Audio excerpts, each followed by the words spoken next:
সবকিছু সবার জন্য পারফেক্ট হয় না, সব ওয়েদার সবার জন্য সুখকর হয় না।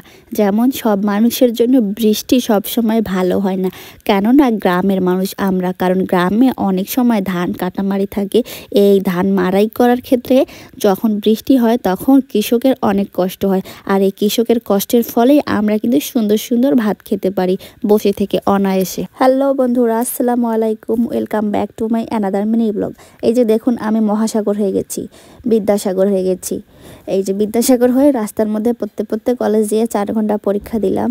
পরীক্ষা দেওয়ার পর অবশেষে বেরিয়ে এসে কি করলাম জানেন? ফুচকা খেয়েছি, ফুচকা। এই ফুচকা খেয়ে আরেক সুন্দরী ম্যাডামের সাথে মজা করছিলাম। যাই হোক, তারপর সুন্দর একটু ভিউ নিয়ে নিলাম। দেখেন তো কত সুন্দর ভিউ ছিল, তাই না?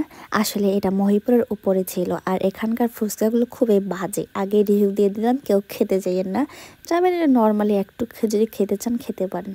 তারপরে বাসায় এসে ঝটপট আমি আমার কাজগুলো সেরে নিচ্ছি। আমার কাজ বলতে আমি আমার মায়ের কাছে হেল্প করছি আর কি। মাছ নিয়েছিলাম, সেই মাছগুলো সুন্দরভাবে কাটছিলাম। আসলে আমি মাছ কাটতে পারি না, কিন্তু সবসময় ট্রাই করি করার, তাই একটু ভাবলাম যে না, ট্রাই করে দেখা উচিত, পারি কি না।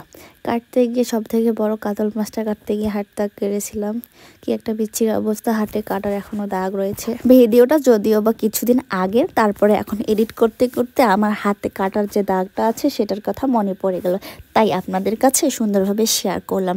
এই যে কিছু কিছু মানুষ আছে সুন্দরভাবে পোস্ট দেয় যে বৃষ্টির সাথে খিচুড়ি না হলে হয়ই না, কিন্তু দিনমজুর যে মানুষগুলো আছে তাদের সাথে কিন্তু বৃষ্টির অনেক সম্পর্ক রয়েছে। কারণ একদিন বৃষ্টি হলে তারা মাঠে যায় না, কাজ করে না, তাদের কিন্তু অনেক ধরনের সমস্যা হয়। কারণ তারা দিনে আনে দিনে খায়, তাদের পেটে ভাত জোটে না যদি কাজে না যায়। তাহলে কত বিচ্ছিরি একটা অবস্থা। আমরা না হয় বৃষ্টি বিলাস করি, কিন্তু তাদের কি একটা অবস্থা। আসলে সবার দিকে ভেবে চিন্তে আমাদের সুন্দরভাবে সহানুভূতি প্রকাশ করতে হবে। আর সব থেকে বড় কথা হলো, আমাদের দেশে কৃষকরাই হচ্ছে বেশি, আর কৃষকদের জন্যই বৃষ্টি এই সময় সুখকর নয়। কারণ এই সময় যে বৃষ্টি হচ্ছে, সেই বৃষ্টির ফলে তাদের ধান জমিতে নষ্ট হয়ে যাচ্ছে, বিভিন্ন ধরনের গাছ বেরোচ্ছে। এত বৃষ্টির মধ্যে ধানের সমস্যা আছে, তাই একটু রোদও প্রয়োজন। বৃষ্টি হোক, বৃষ্টির মাত্রা রাতে হোক দিনে রোদ উঠুক, এরকম হলে খুব ভালো হয়। আসলে সব কিছু আল্লাহর উপর ডিপেন্ড করবে, আল্লাহ যেটা চাইবে সেটাই হবে, আল্লাহ ভরসা। এর থেকে বেশি কিছু বলার নেই। কিন্তু সব কিছুর মধ্যে একটা যে আবেগ যেটা আছে, যে বৃষ্টির মধ্যে সবার জন্য যে বৃষ্টিটা সুখকর হবে, বৃষ্টি যে সবার পছন্দ হবে, সবার পছন্দ হবে এমনটা কিন্তু কখনোই না।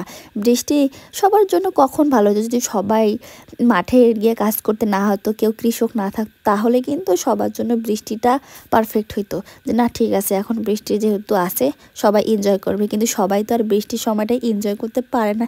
এই যে দেখেন, আমার মাছ কাটতে কাটতে বিচ্ছিরি একটা অবস্থা, কার কার মাছ কাটতে এমন বিশ্রী একটা অবস্থা হয়ে গেছে। ঠিক এই সময় আমার হাতটা কেটে গিয়েছিল খুব বাজেভাবে। যাই হোক, কেটে গিয়েছে, ফোটা ভুলে যান। এখান থেকে আমার ভিডিওটা শেষ। তারপরে আমি চলে গেলাম বাইরে গেছিলাম, কারণ আমরা সেদিন মুরগি বিক্রি করেছিলাম। আমাদের বাড়িতে কিন্তু একটা মুরগির ফার্ম আছে, এই মুরগির ফার্মে মুরগি ঠিক না, হাঁস বিক্রি করেছিলাম। এই যে আমাদের হাঁসগুলো, হাঁস নেওয়ার জন্য এতগুলো লোক আসছে, সেই লোকগুলো সুন্দরভাবে গণনা করে হাঁস নিয়ে যাবে। এই যে এরা একবারে 5টা 5টা করে নিয়ে যাচ্ছে সবাই। আমি একটু টুকটাক ভিডিও করছিলাম, প্লাস লিখতেছিলাম।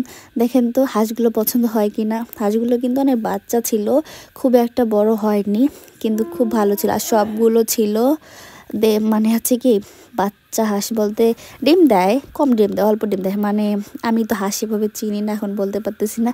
যাই হোক, সবাই এটা ইগনোর করে যান। আমাদের বাড়িতে হাঁসের ফার্ম ছিল, অথচ আমি হাঁস চিনি না। কি একটা বিচ্ছিরি একটা অবস্থা, তাই না? আব্বু এদের সাথে কথা বলছিল, এরা জানি কি বলছিল, যে হাঁস কি কয়েকটা হাঁস নিবি না? তাই আব্বু এদের সাথে সব নিতে হবে, কারণ না আমরা সব বিক্রি করবো, আমাদের কাছে কোনো হাঁস রাখবো না। তারপর এই যে সব নেওয়ার পর সর্বশেষ পালা, যেটা হচ্ছে কি বলেন, হিসাব নিকাশের পালা। হিসাব করতেছিলাম।